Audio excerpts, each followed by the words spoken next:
Assalamualaikum warahmatullahi wabarakatuh. Semangat perubahan, salam kedaulatan rakyat. Sahabat SJ, drama ini makin terkuak ya. Dagelannya makin gak lucu. Tapi tetap kita tertawakan saja ya.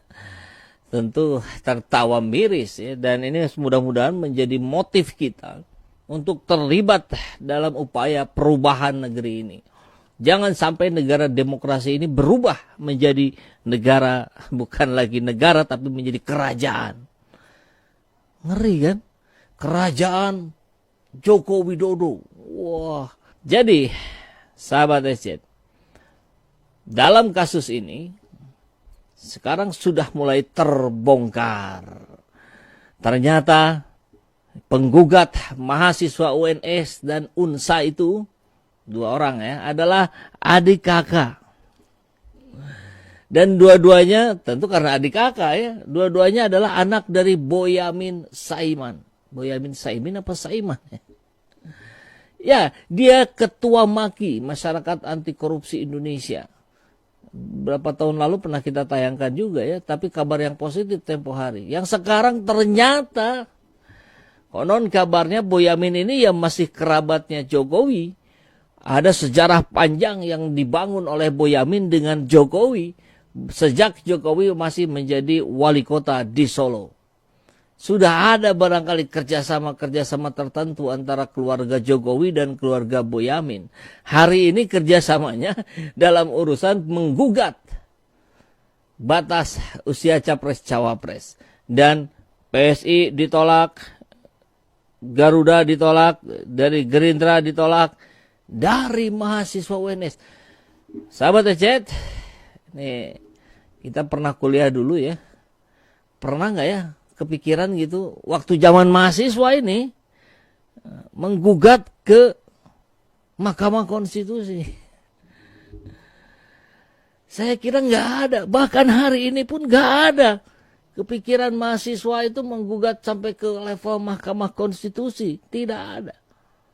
Terus gimana dong ini? Ya udah seperti yang lain-lain aja. Ini boneka saja. Disuruh-suruh saja. Ada videonya aja yang dia nggak ngerti, dia nggak paham.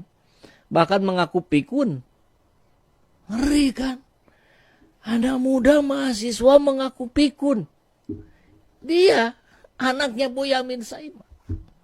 Mohon maaf kalau salah ya, saya lupa Saiman apa Saimin. Saiman. Dan hasilnya apa hari ini? Ya, Mahkamah Konstitusi sudah diplesetkan menjadi mahkamah keluarga yang dimusuhi oleh rakyat.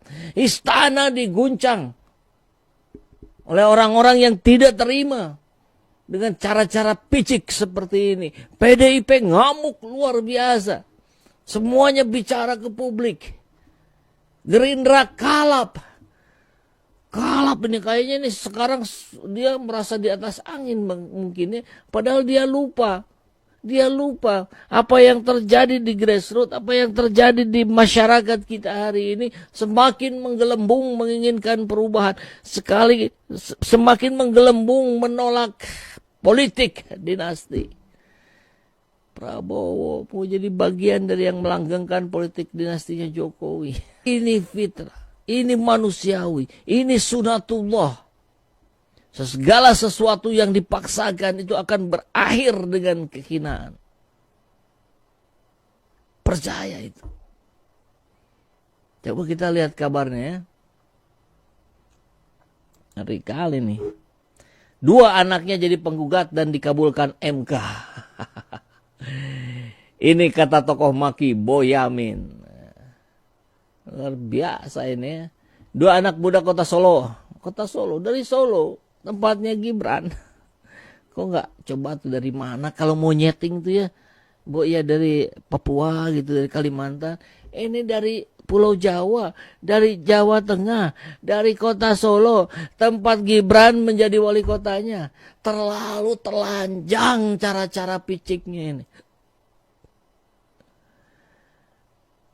Arkan Wahyu Rea dan Almas Sakib Biru Rea, susah bacanya ya, ternyata anak dari Koordinator Masyarakat Anti Korupsi Indonesia Boyamin Saiman. Saiman yang benar ya. Dia ketua masyarakat anti korupsi Indonesia tapi tidak anti nepotisme kali ya. Almas anak nomor 1, Arkan anak nomor 2. Selebihnya tanya lawyernya ya, lawyernya, pengacaranya. Berdasarkan catatan solopos.com, Arkan Wahyu Rea merupakan mahasiswa Prodi Ilmu Hukum UNS Solo, sedangkan Almas Sabikibiru merupakan mahasiswa Fakultas Hukum. Bapaknya hukum, semuanya hukum ya. Di mana dihukum? Satu di UNS, satu di UNSA. UNSA itu Universitas Surakarta. Beberapa waktu lalu kakak beradik ini mengajukan permohonan judicial review. Padahal ini pernah dicabut sendiri ya, tapi dibatalin lagi karena penting barangkali. Yang mengatur syarat usia minimal capres. Arkan lahir di Solo 2002, alamat Jalan Awan. Oke, tidak perlu kita detailkan ya. Sedangkan Almas kelahiran Solo dengan alamat yang sama. Iya, di kakak. Sayang Boyamin tidak mau bicara terkait dua anaknya, termasuk gugatan ke MK. Ya malulah dia ya. Dia mengatasnamakan rakyat sebagai masyarakat anti korupsi, tapi faktanya hari ini dia berada di lawan yang berseberangan. Dia berada di posisi yang di sebelah sono. Saya sampaikan sebatas itu saja, tutur dia sambil bertanya, apa sudah punya nomor lawyer dari anak-anaknya? Terpisah, kuasa hukum ini menjelaskan poin penting yang membedakan materi. Oke, udahlah, ini nggak usah dibahas ya. Udah terlalu banyak yang membahas. Kita fokus pada anaknya saja ini ya. Oke, ini dua manusia berbahaya nih di tahun 2023. Nah ini yang menarik, wawancara. Di wawancara sudah ini anak ini. Kita lihat bagaimana kecerdasannya mahasiswa ini. Kecerdasannya sehingga dia bisa dikabulkan gugatannya oleh Mahkamah Konstitusi. Kalau soal hari dan tanggal saya pikun. Wah, belum apa-apa sudah ngomong pikun nih. Itu jawaban Almas, mahasiswa UNS saat ditanya kapan mengajukan gugatan batas usia capres-cawapres hingga dikabulkan MK. Kurang di briefing ini. Aduh, gimana nih, malu-maluin. Kita tonton deh. Just. Nah, mungkin bisa diceritakan awalnya itu seperti apa sih sampai bisa dituliskan seperti itu? Gimana awalnya kok bisa memberikan alternatif seperti itu? Awalnya itu dimulai dari apa, diskusi ya, antar atau gimana? Diskusi sama kuasa hukum sih lebih tepatnya. Ya, lalu kan saya dulu ini statusnya magang di Kartika. Jadi ya banyak diskusi sama orang-orang sana juga. Dapat support juga ya. Makasih lah buat semuanya pokoknya. Tapi sudah terpengaruh adanya pemberitaan kemarin itu juga kan, untuk Pemberitaan yang terkait usia 40 tapi tidak bisa mencalonkan.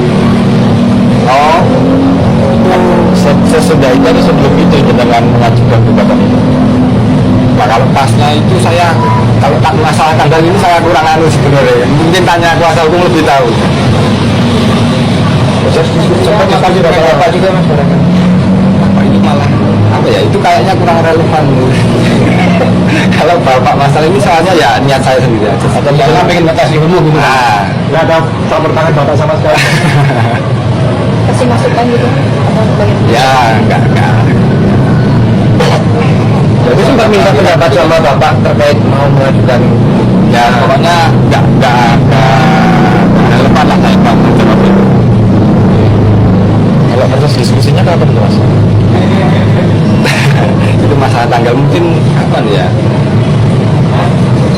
Bulan apa gitu? Bulan sebelum September itu apa? Agustus Septemberan mungkin. Di bulan itu ya berarti. Udah ramai pembicaraan terkait. Pak, saya agak lupa sebenarnya soal masalah hari tanggal ini pikun saya. Soal hari tanggal itu pikun saya. Bukan hanya hari tanggal. Anda sebelum bulan September aja nggak tahu. Bulan September itu, sebelum September itu apa ya? Sampai harus dikasih tahu itu Agustus. Astagfirullahaladzim. Ini kualitas mahasiswa yang berhasil menggugat batas capres-cawapres. Ini manusia paling berbahaya ini. Walaupun kecerdasannya sama sekali tak terlihat ini. Ya inilah paradoks Indonesia hari ini tuh ya begini.